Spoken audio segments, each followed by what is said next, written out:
यार कैसे हैं आप लोग। मैं हूं नईम सत्तार और आप लोग देख रहे हैं मेरा यूट्यूब चैनल। ऑस्ट्रेलिया ने जो है वो बुरे तरीके से पाकिस्तान को शिकस्त दी है। पाकिस्तान अपना लगातार दूसरा मैच जो है वो हारा है। पहले इंडिया से जो है वो इबरतनाक शिकस्त हासिल हुई थी और अब जो है वो ऑस्ट्रेलिया ने भी वही काम किया है। बल्कि मैं कहूंगा कि ऑस्ट्रेलिया ने पाकिस्तान को मैच नहीं हराया, बल्कि पाकिस्तान खुद जो है वो अपनी गलतियों की वजह से ये मैच हारा है। और इस हार का सरासर जिम्मेदार जो है वो एक इकलौता बंदा जो है वो बाबर आजम है। क्योंकि बाबर आजम ने जिस तरह की कैप्टनसी की है और सरासर जो है वो जिम्मेदारी बाबर आजम के ऊपर जाती है, क्योंकि बहुत ही गलत डिसीजन लिए बाबर आजम ने और उसका जो है वो खमियाजा ये भुगतना पड़ा कि पाकिस्तान जो है वो ये मैच हार गया है। और मेरी नजर में ना सिर्फ ये मैच हारा है बल्कि पाकिस्तान जो है वो अब क्वालिफायर की रेस से भी ऑलमोस्ट बाहर हो चुका है, क्योंकि अब बहुत मुश्किल होगा पाकिस्तान के लिए कमबैक करना। क्योंकि ऑस्ट्रेलिया जो है उसने कमबैक कर लिया है, वो जो है वो लास्ट पोजीशन से जो है वो अब चौथे नंबर पर आ गई है। और जिस तरह की परफॉर्मेंस दे रहा है ऑस्ट्रेलिया, तो मेरा नहीं ख्याल कि अब जो है वो पाकिस्तान की टॉप 4 में जगह बनेगी। क्योंकि कल जो है वो इंग्लैंड का साउथ अफ्रीका का मैच है, उनमें से भी जो टीम जीतेगी उनका नेट रन रेट और पॉइंट्स जो है वो बेहतर हो जाएंगे। और फिर मेरा नहीं ख्याल, क्योंकि इंडिया और न्यूजीलैंड तो पहले ही नंबर 1 और नंबर 2 पर मौजूद हैं, 4-4 मैचेस जीत चुके हैं। तो मेरा नहीं ख्याल कि पाकिस्तान जो है वो अब क्वालिफाई कर पाएगा सेमीफाइनल्स के लिए। अब जो है वो बस इज्जत से वापस आ जाएं, अपने बकाया मैचेस खेलें, वहां पर जो है वो एंजॉय करें और इज्जत से वापस आ जाएं। क्योंकि अब जो है वो आप क्वालिफायर्स के लिए अब जो है वो सूटेबल नहीं रहे, बल्कि आप डिजर्व भी नहीं करते। जिस तरह की आपने क्रिकेट खेली, आप 4 मैचेस आप खेले हो, उनमें से 2 मैचेस जो है वो आप क्वालिफायर्स के खिलाफ जीतकर जो है वो आपने बहुत जश्न मनाया। और आज ये सूरत हाल थी कि 450 370 रन के ऊपर जो है वो हम खुश हो रहे थे कि पाकिस्तान ने जो है वो अच्छा कमबैक किया है। आप तस्वुर करें कि 370 रन जो है वो पड़े हैं हमारी बॉलिंग लाइनअप को, जो कि नंबर 1 बॉलिंग लाइनअप कही जाती है। अब इसके ऊपर जो है वो कई लोग कहेंगे कि हमारी जो है वहां पे 50 मीटर की बाउंड्रीज थी, आपके जो है वो बैटिंग ट्रैक था। तो भाई 50 मीटर की बाउंड्रीज सिर्फ ऑस्ट्रेलिया के लिए नहीं थी, वो आपके लिए भी उतनी ही बाउंड्रीज थी। अगर वो बैटिंग ट्रैक था तो जितना ऑस्ट्रेलिया के लिए था उतना ही आपके लिए था। और मेरा नहीं ख्याल कि ऑस्ट्रेलिया की इस वक्त की जो टीम है इससे जो है वो बुरी और इससे हल्की टीम जो है वो ऑस्ट्रेलिया की कभी भी रही होगी। क्योंकि अगर आप इस ऑस्ट्रेलिया की टीम को नहीं हरा सकते थे जो कि 10वें नंबर पर थी, तो फिर जो है वो आप भूल जाएंगे आप वर्ल्ड कप के लिए जो है वो वर्ल्ड कप खेलने आए हैं। क्योंकि ऑस्ट्रेलिया की इस टाइम की जो टीम है ये सबसे कमजोर और सबसे हल्की टीम है। इनके जो है वो ना बैट्समैन फॉर्म में थे, ना इनके जो है वो बॉलर्स अच्छी फॉर्म में थे। और 50 मीटर की बाउंड्री के ऊपर अगर आपको ये गिला है कि उन्होंने 450 किया, तो भाई आपने क्यों नहीं किया?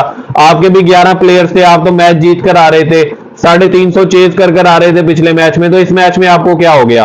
और खासकर इसकी जिम्मेदारी जो है वो बाबर आजम के ऊपर है, खास उसकी कैप्टनसी और उसकी जो है वो बैटिंग परफॉर्मेंस। इस वर्ल्ड कप में उसने 150 की है सिर्फ इंडिया के खिलाफ, बाकी 3 मैचेस में जो है वो उसने कुछ भी नहीं किया। और वो भी 50 उसने जो है वो 50 से ऊपर बॉलों पर ही की थी, और इसके अलावा कुछ भी नहीं किया बाबर आजम ने इस वर्ल्ड कप में। इस हार की सारी जिम्मेदारी जो है वो बाबर आजम के ऊपर जाती है। तमाम प्लेयर्स, अब सबसे पहले तो आपको जो है वो अगर लग रहा था कि 50 मीटर की बाउंड्री है, तो भाई आपने जो है वो टॉस जीतकर बैटिंग क्यों नहीं किया? आपने बॉलिंग का फैसला क्यों किया? आपको जो है वो अगर लग रहा था कि 50 मीटर की बाउंड्री है, तो आपको जो है वो बॉलिंग पहले बैटिंग करनी चाहिए थी टॉस जीतकर, और आपको जो है वो बड़ा टोटल स्कोर करना चाहिए था। अगर आप 350 भी कर जाते तो ऑस्ट्रेलिया से जो है वो चेज नहीं होना था। लेकिन आपने जो है वो पहले उनको दावत दी कि आप आए बैटिंग करें और हम जो है वो आपकी फॉर्म वापस लेकर आते हैं। मिचेल मार्श जो कि पिछले मैचेस में जो है वो आउट हो रहा था, 3 में से 2 मैचेस पे वो 0 पे आउट हुआ है, और आपने जो है उसकी भी सेंचुरी लगवा दी। इसके अलावा डेविड वार्नर का जो आसान सा कैच उसामा मीर ने सिर्फ 10 रन के ऊपर जो है वो छोड़ दिया। और उसामा मीर की मुझे नहीं समझ आ रही थी कि उसके ऊपर किस किस्म का प्रेशर था, किस चीज का प्रेशर था, क्योंकि वो अपना फर्स्ट मैच खेल रहा था, उसके ऊपर जो है वो कोई भी प्रेशर नहीं था, फिर भी आसान सा कैच छोड़ दिया। ना सिर्फ एक कैच बल्कि उसने 2 से 3 कैचेस छोड़े हैं। और बॉलिंग में भी कोई खातिर खा परफॉर्मेंस नहीं दी, क्योंकि एक बार जब उसका कैच छोड़ गया तो वो 160 रन बनाकर गया है डेविड वार्नर। और जब आपकी ओपोजिशन का ओपनर ही सिर्फ जो है वो 160 रन बना लेगा, 200 से ज्यादा की जो है वो पार्टनरशिप स्कोर हुई है, ओपनिंग पार्टनरशिप जो कि वर्ल्ड रिकॉर्ड है वर्ल्ड कप का। और उसके बाद जो है वो आप कैसे कम बैक कर सकते थे कि आपने कहा कि हम जो है वो कम बैक करेंगे वर्ल्ड कप में, और बिल्कुल भी अच्छी परफॉर्मेंस नहीं दी किसी बॉलर ने। हारिस रऊफ की जो पिटाई हुई है उसको मुझे नहीं समझ आ रही थी कि भाई उसको दोबारा ओवर क्यों दिए आपने। उसको 4 ओवर में जो है वो 60 रन पड़े हैं पहले 4 ओवर में। ये तो आखिरी के ओवर्स में जो है वो उन्होंने मारने के चक्कर में वो जल्दी आउट हो गए, वरना इन्होंने जो है वो पौने 400 स्कोर किया, इन्होंने 450 स्कोर करना था जिस तरह की जो है वो परफॉर्मेंस दे रहे थे डेविड वार्नर और मिचेल मार्श। तो इसके ऊपर जो है वो सोचना पड़ेगा पाकिस्तान क्रिकेट टीम को कि आगे जाकर क्या करना है, क्योंकि अब तो टाइम ही टाइम है सोचने के लिए। और क्योंकि क्वालिफायर के लिए की रेस से तो आप ऑलमोस्ट बाहर हो चुके हैं, क्योंकि जिस तरह का कमबैक कर लिया है ऑस्ट्रेलिया ने और कल करेगा इंग्लैंड, तो मेरा नहीं ख्याल कि आप जो है वो क्वालिफाई कर पाएंगे आगे जाकर। आप चाहे अपने सारे मैचेस भी जीत जाए और जितने ही अच्छे मर्जी रन रेट से जीत जाए, लेकिन आप जो है वो क्वालिफाई नहीं कर पाएंगे। अगले तमाम प्लेयर्स ने जो है वो इस किस्म की क्रिकेट खेली है कि उसके ऊपर बंदा क्या ही बात करे। अब्दुल्ला शफीक और इमामुल हक ने जो है वो एक जबरदस्त किस्म का स्टार्ट दिया था, संभल कर खेल रहे थे, लेकिन जिस तरह की शॉट्स खेलकर वो दोनों भी आउट हुए, तो इसके ऊपर जो है वो बंदा क्या कहे इनको कि इतनी घटिया किस्म की शॉट खेलकर जो है वो, जब आप सेटल हो चुके होते हो तो आपको पता होता है कि हम जो है वो किस तरह की हमने शॉट खेलनी है, और इतनी घटिया तरीके से दोनों खिलाड़ी आउट हुए। उसके बाद बाबर आजम पिछले तकरीबन 5 से 6 मैचेस में जो है वो इसी तरीके से आउट हो रहा है, यहीं पे जो है वो कैच पकड़ा कर जा रहा है, और मुझे नहीं समझ आ रही कि वो नेट्स में किस चीज की प्रैक्टिस कर रहा है। और इसके अलावा मोहम्मद रिजवान जो है वो अच्छी फॉर्म में है, उसने जो है वो 46 रन स्कोर किए, और एक टाइम पे जब वो इफ्तिखार के साथ खेल रहा था तो लग रहा था कि मैच जो है वो आसानी से जीत जाएंगे, लेकिन इफ्तिखार भी जो है वो गलत शॉट और गंदी शॉट खेलकर जो है वो आउट हुआ। इसके अलावा मोहम्मद नवाज की मुझे नहीं समझ आ रही कि वो क्या कर रहा है, उसको मैच विनर बनाया हुआ है बाबर आजम ने अपना।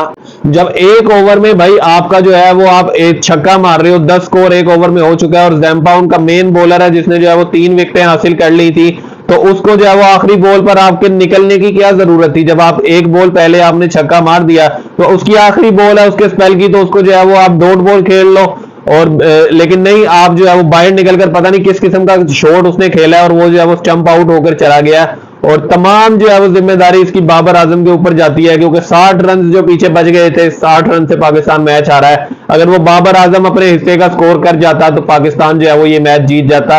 और 50 मीटर की बाउंड्री के ऊपर जो है वो आपसे छक्के नहीं लगे, सिर्फ इफ्तिखार अहमद ने आकर जो है वो 3 छक्के मारे हैं, और इसके अलावा आपका कोई भी बैट्समैन जो है वो अच्छी परफॉर्मेंस नहीं दे पाया। इस तरह हिट मार रहे थे कि उनकी जो है वो दायरे से 30 गज के सर्कल से जो है वो बाहर ही नहीं बॉल जा रही थी, और जबकि ऑस्ट्रेलिया वाले बैट्समैन जो है वो बैटिंग कर रहे थे तो वो जस्ट एक निक करते थे और उनका जो है वो छक्का जाके बाहर गिरता था।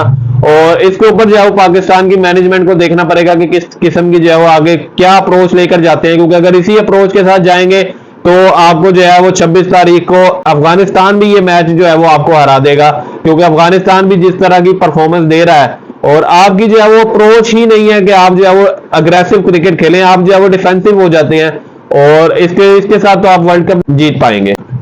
कल जो है वो अब 2 मैचेस खेले जाएंगे। सैटरडे वाले दिन जो है वो डबल हेडर है, और पहले मॉर्निंग में जो है वो श्रीलंका और नेदरलैंड के दरमियान मैच होगा, जबकि सेकंड जो इवनिंग का मेन मैच होगा वो साउथ अफ्रीका और इंग्लैंड के दरमियान खेला जाएगा।